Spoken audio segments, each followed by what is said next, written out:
Öyle bu vakıtın içinde her bir operasyada belli edildiler. Kanuna karşı gidenler hem yazıldılar protokoller arabacılara hem yayan gezenlere. Operasyada demir yolunu geçmesinde Komrat çadırda olaylarında belli edildi. On kanuna karşı gitmek. Lavgidir ani arabacılar bakmıyorlar demir yolunu geçmek kurallarına.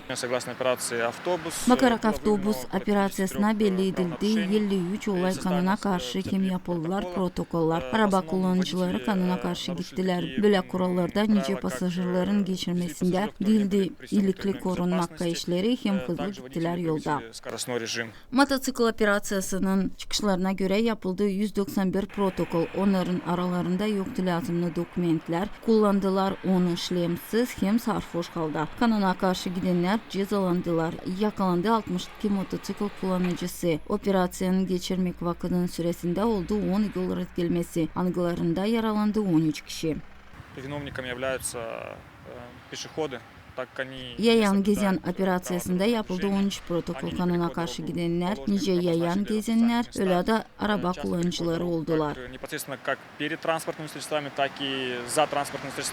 Daha çok kabahatlı oluyorlar yol gelmelerinde yayan gezenler anılara bakmıyorlar yol kurallarını, geçmerler yolu mansız yerlerde geçerler nice arabanın yönünde öyle de geride de arabacılar vakıtçısına göremerler insanı, çoğu bakmıyorlar semafora da geçerler kırmızı renkte. Arabacılar söylerler, hani herkeret kol verirler, insan geçsin ama olurlar türlü olaylar. Ben de olarım yayan gezen de anlarım, hani lazım bırakma onları. Onlar öyle, hani türlü yerlerde bırakırım geçsinler. Herkeret kol veririm, o yerlerde de nerede yokunca geçmeye kol veririm. Zira sorum kabahatlı kalacak araba kullanıcısı.